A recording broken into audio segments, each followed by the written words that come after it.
Hello everybody, and welcome back to Wheel Trouble's Let's Play Riven. This is episode 7. In our last episode, we had continued looking for the little balls, the 5 balls that are going to give us the answer to the tombstone puzzle.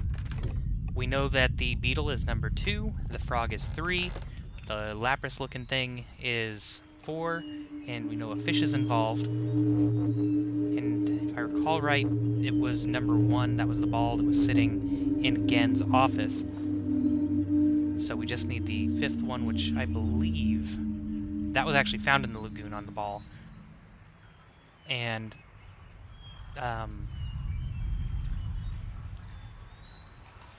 don't quite remember the sound, but let's assume since the whale-looking thing is very iconographic, let's assume that that's going to be the answer.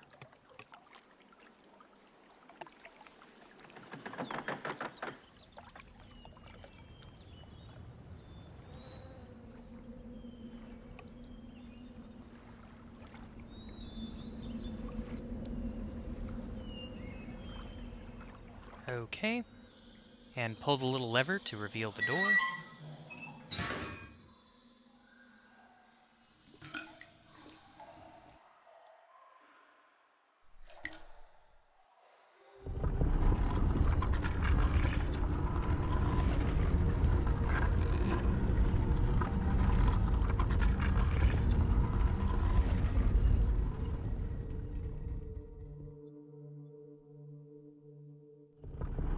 It's very fortunate that they don't really see fit to guard prisoners.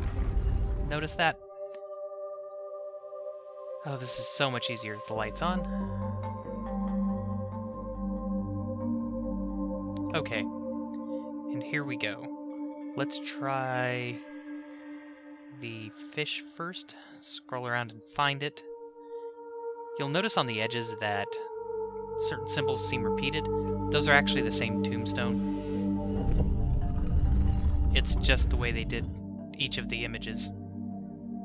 The next is the beetle. Then we need the frog. Where's the frog? There's the frog. Then the weird lagoon creatures. And there we are. And last but not least, let's go ahead and try that whale thing.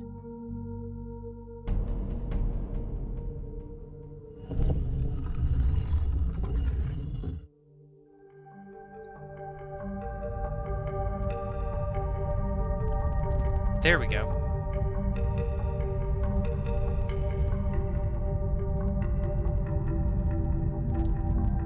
Kind of wild looking.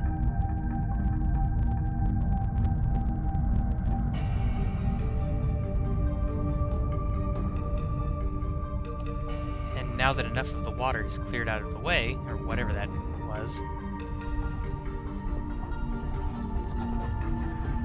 we now have access to a linking book. Let's go ahead and see where this one leads. There's this weird stone thing over it that's must have been what Gen was referring to.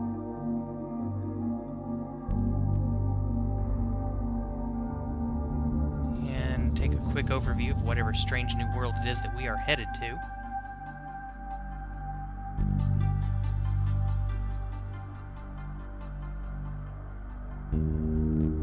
Big tree in the middle of nothing.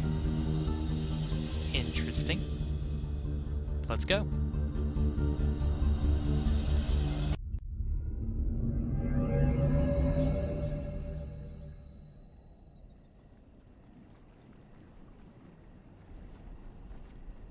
Well, can't jump across the water, so let's see what we have over here. That's interesting.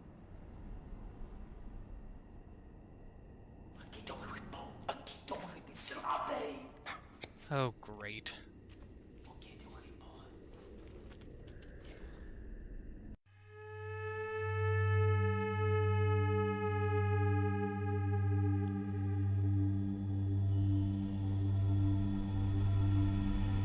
Well, it's not game over.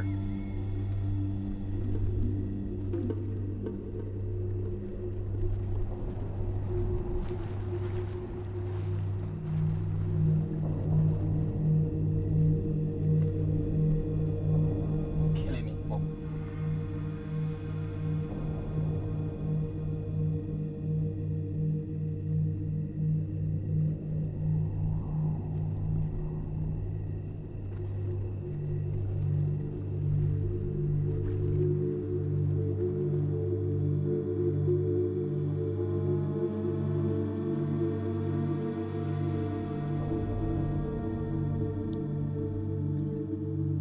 A lot of blackness.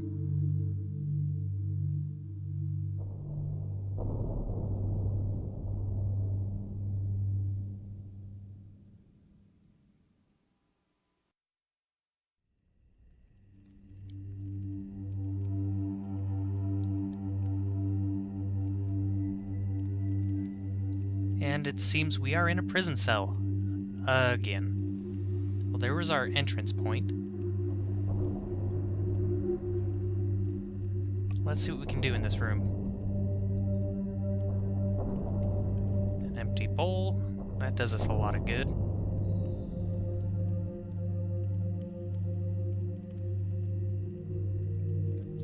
And a doorway. Okay, so the entire tree is filled with these little mini trees. How very fractal.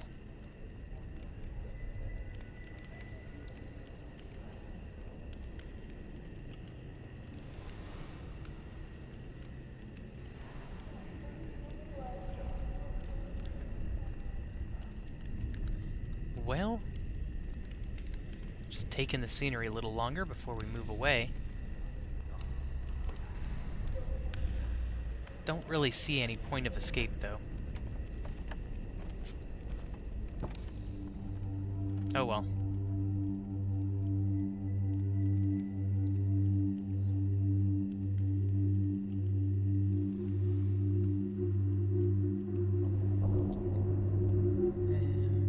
And anything else clickable? I have no pointer. More cutscene.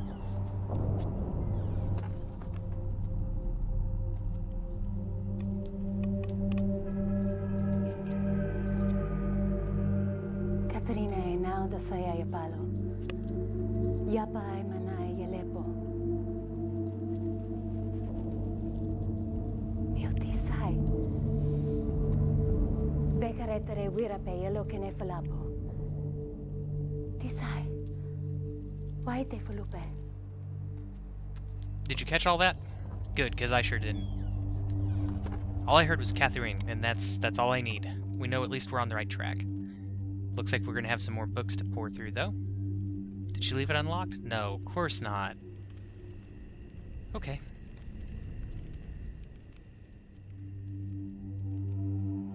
Well, let's get to reading.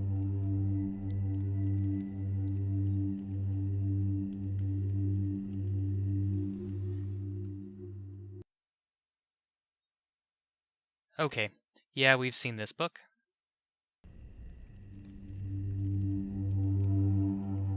This one is new, however. And we'll go ahead and, if I can get it to stay up here, sorry guys. We'll go ahead and get to reading this one. I linked to Riven a week ago. The smell of the place overwhelmed me moments before I could see anything. With my sight only partially cleared, I stood motionless, peering ahead through a dim veil which was slowly lifting. There was a violent clang and bars appeared. I remembered breathing slowly and very deeply, tasting the familiar Riven air, but not recognizing a thing. I must have been hit with the dart right away. I thought it was an insect bite at first. I'm trying to remember it all, but it's difficult, maybe because of the drug. There was a voice. A man I did not recognize stood before me. Rivenese, though he was wearing Denis dress. He seemed to be talking to me, but the poison was already taking effect. A shadow crept in, and I fell asleep. Then there were the many voices, but I understood none of them. Like hundreds of people whispering, I couldn't wake up. No matter. The dream did end. And now, to be here with Etty, it's...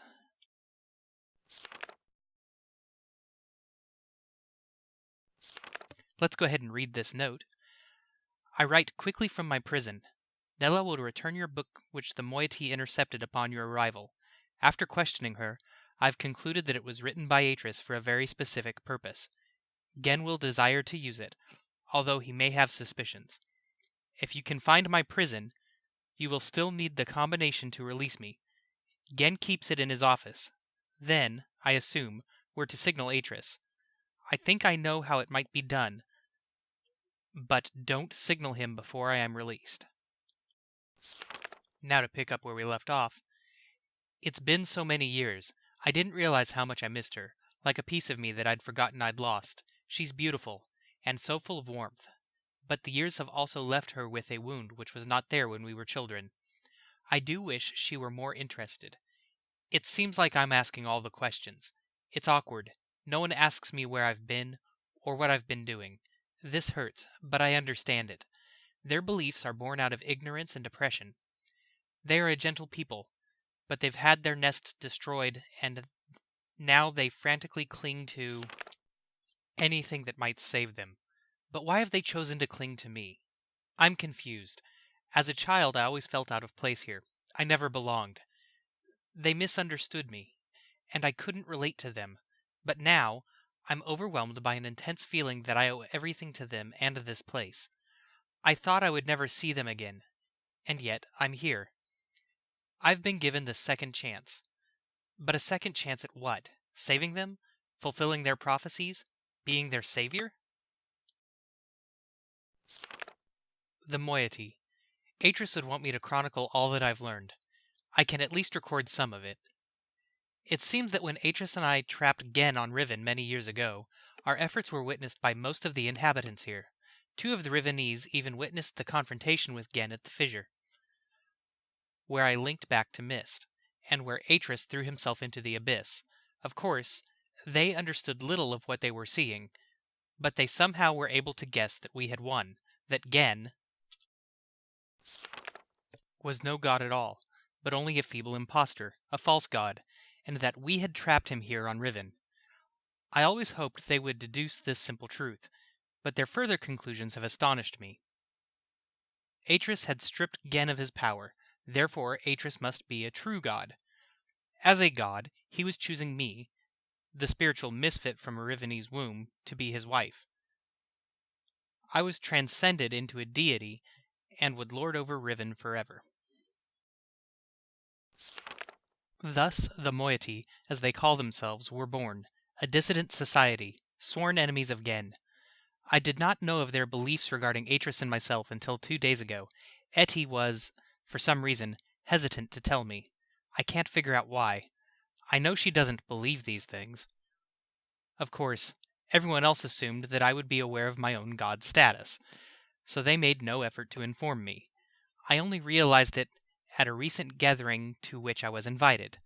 I sat in front of a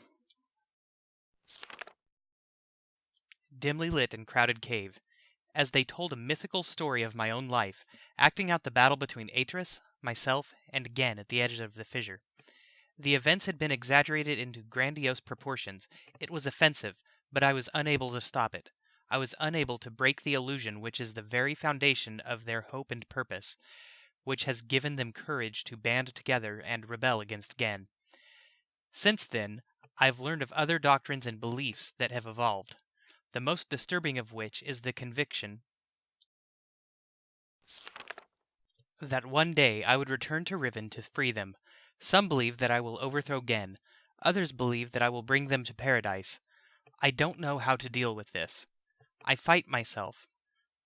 I love these people, my only real kindred. But they will not love me as an equal, which hurts me.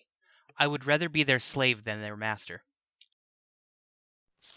Over the years, as Gen's power has become greater and greater, the moiety's numbers have grown, and they have become more and more adept at hiding themselves. They now live in a complex network of caves that he has still not discovered. The moiety, for the most part, have completely severed their relationship with any of the Rivenese that have chose against joining them. but I hope they've not sacrificed vital limbs in order to remove the cancer.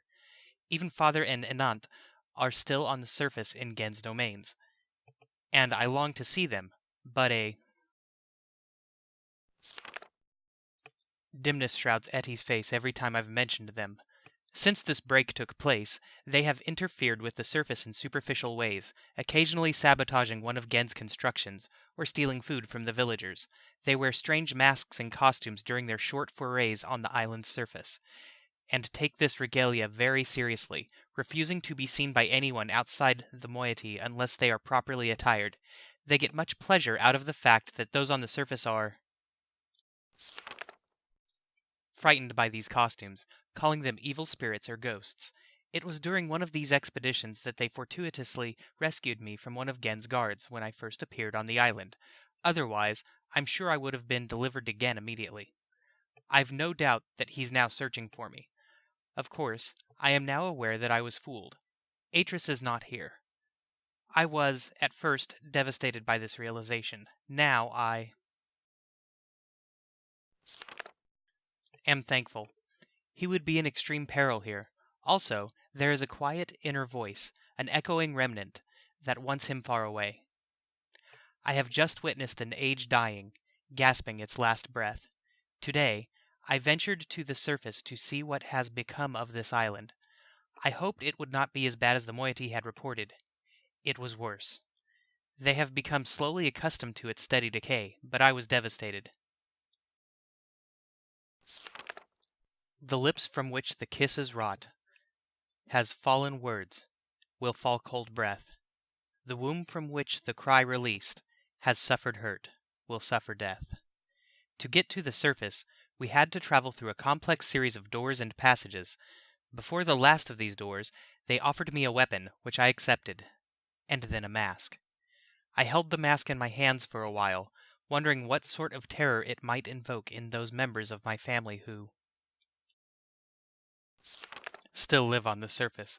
But I also knew I must keep my identity hidden from Gen's ever-vigilant eye, so I accepted it as well. Then, together, we swam a short expanse and emerged out of the surface of the ocean under a rocky overhang. The harsh sunlight made my eyes sting, but the fresh, rich air was exhilarating after these past weeks in the dank caves. The two men with me were silent, communicating only with hand signals. The three of us emerged from our hiding place and made our way to the top of the plateau. At the edge of a thick and overgrown area of the forest, they stopped, peered through the foliage for a moment, and then turned to me, as if awaiting my command, but could not respond.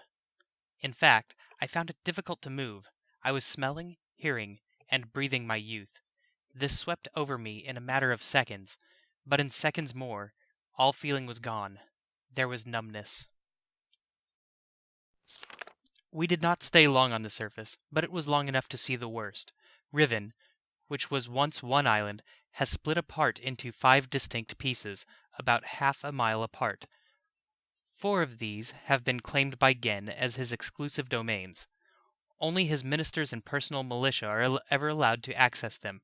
From my vantage point, at the edge of the forest, I could see 3 of these islands. They are stripped of their former beauty and are riddled with Gen's self-absorbed constructions. The moiety rarely visit these closely guarded places. There is another island which I could not see, as it had evidently crept away to a terrific distance. The moiety are very unclear as to what exists on this island, except for the fact that they know it is where the great tree used to exist. The forest is located on the island that the surface dwellers and the moiety still refer to as Riven, but they also still refer to their entire world as Riven. This island is where the village is, which has changed dramatically. It is also the one remaining province of the people, though Gen's influence can be seen everywhere. Of course, I know the reason for the fracturing of the island. The moiety do not.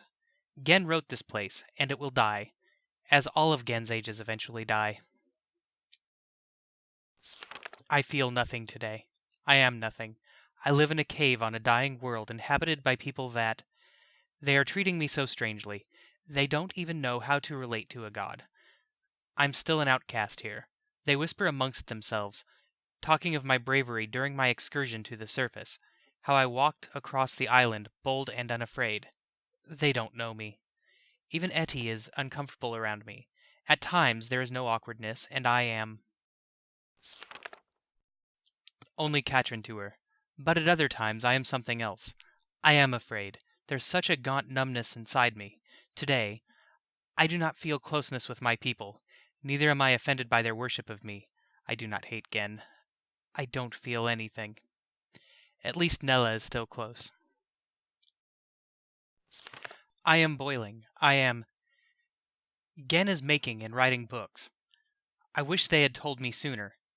Atris should have realized this would happen. Of course. Gen would have written all of the materials necessary to the Denis craft of making books into this age, and probably every other age he ever wrote. He is attempting to write his way out of here. We did not imprison him, we only delayed him. This age has become his factory, and the people are his machines, all laboring in his mad pursuit to become a god, to carry his noble Denis cause. So far, he has not been able to produce a fully functional book. Atris has never believed in destiny, but I do not know what else to call it. It's too perfect. It's too much of a coincidence. They hang on to my every word, though they do not understand them. I am their hope. And now I have returned. I owe this to them. There is no choice. It's been a long time since my last entry. It is hard to recognize, but I have found the star fissure. It is located on the island which the Rivenese call Alapo, meaning water pool, but which is referred to by the moiety as Alatwan, meaning pool of stars. Having once allowed Atris to escape this age without leaving an open door behind us, it has since been sealed with the skin of heavy iron. A crude telescope has been mounted over a locked viewport, the combination to which was acquired by the moiety before my arrival. And that combination is 14115. Go ahead and write that down. In the early days, the moiety, seeking an escape from Riven, briefly pursued the idea of reopening the fissure. They discovered a small mechanical stop to prevent the scope from hitting the portal window. Ultimately, however, they decided against opening it. I hate to think what would have happened to them had they not left it alone. I've instructed them to stay away from it. I'm almost certain that, with the decayed state of the islands, opening the fissure would now be disastrous. I have heard that in the days immediately following Gen's confinement on Riven, he attempted to determine the feasibility of navigating the stars beneath the fissure, for he had seen the mist book fall from Atris' hands into that very same space. To this end, he would have people, alleged transgressors of the law, thrown into it so that he could observe their fate. The telescope, which still stands there, is one he had built for these callous experiments. It is said that they did not die, but what became of them remains a mystery. It appears that the limits of Gen's optics prevented him from learning their fate.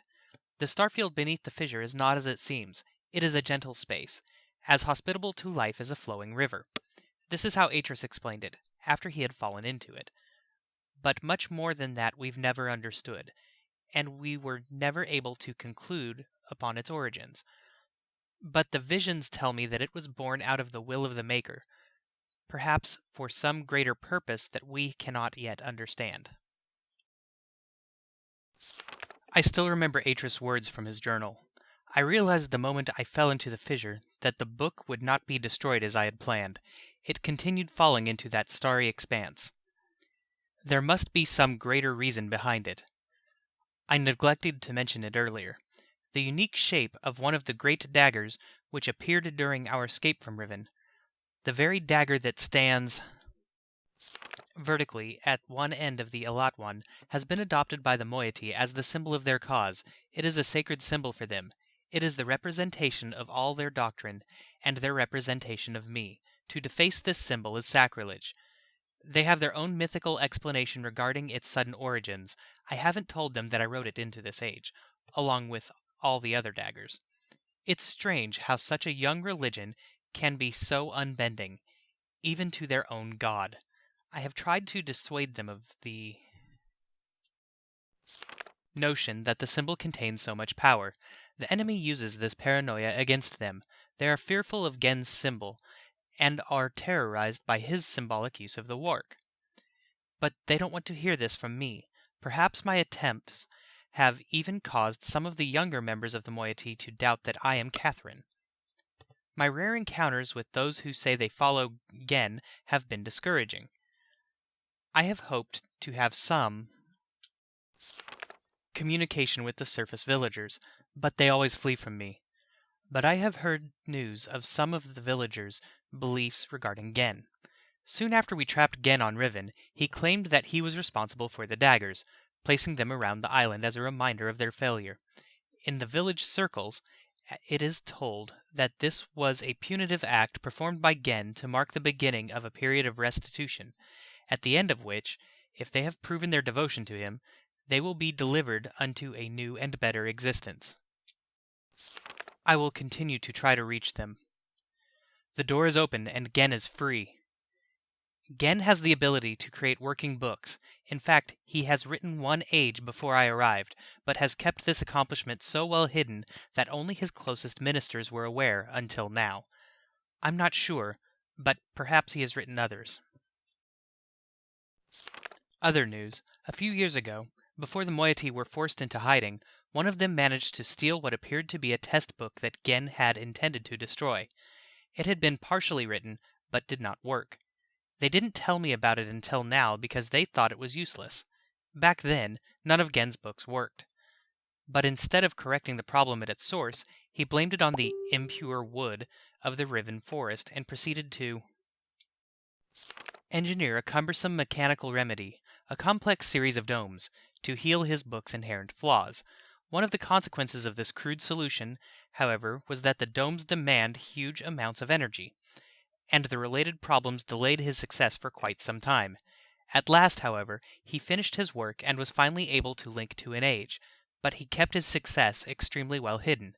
However, for some reason or another, belligerent pride, he has made modifications to the domes which make it obvious that he's using the domes to breathe life into his half-dead books. Perhaps he means to lure us into using the books in the domes. He can't believe that we would blindly swallow this suicidal bait. But he wouldn't know that we have one of his books, the stolen Burnt Book. I have read Burnt Book. Age it describes would be unsuitable as a new home for the moiety. Must be modified. I will dream. Have requested a group to solve combination that will open the domes. Once open, we can power the Burnt Book. I do not think Gen will interfere. He will leave the bait. Have begun writing the moiety's age. Now must acquire second book from Gen. There is tension. A strain blurs my vision. And nightmares. Nella and Etty stay close. Much has happened. Almost everything is prepared.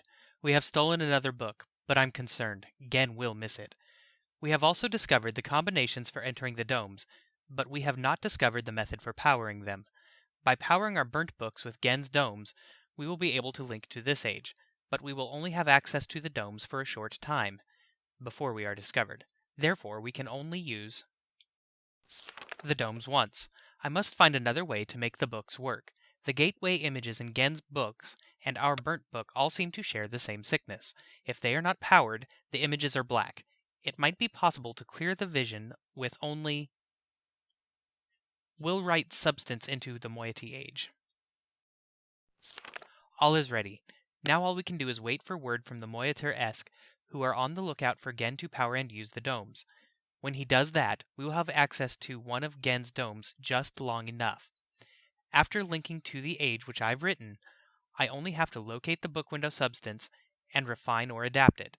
Laying this window over the gateway image should heal the books and make them work. This will allow me to use the second stolen book and return to Riven with more of the book windows. We will then no longer need to have to rely on Gen's clumsy domes. I laugh at these plans. I sound like Atris. I'm risking my life, but I feel no fear. Only anxiety. Perhaps it is the source of my nightmares. The fissure, like a great wound, is opened. It stains the Riven soil with blood. I hold the moiety knife. The voices grow so loud. For their part, the moiety have complete faith that I will accomplish my task and lead them to a better world. It is the fulfillment of their prophecy, but they are also fearful and tense. I don't know what they will think or do if I fail. It is done. It seems too good to be true. I feel like it's all still a dream. We have already evacuated all of the moiety to this new age. It is beautiful, and I am pleased. At last, my people will live in safety and comfort. They stand under the bare sky, unafraid, and dazzled by their freedom. They are happy. They have named it Tay. There's still much to be done. We are not protected yet. The only way to completely safeguard this place is to destroy the book which links here from Riven. But I do not even know how to bring this up to the moiety. They will be extremely reluctant about destroying their only link to Riven. I share this hesitation. I would be cutting off my only connection. But for their sake it must be done. I am anxious to know if our activities have aroused Gen's suspicions. If so, we must act quickly. Even so, I feel that now we are impregnable. Tomorrow, I will return to Riven to see Gen's reaction for myself. But tonight, I finally rest. And that's where we're going to leave this episode off. See you guys next time in episode 8 of Wheel Trouble's Let's Play Riven.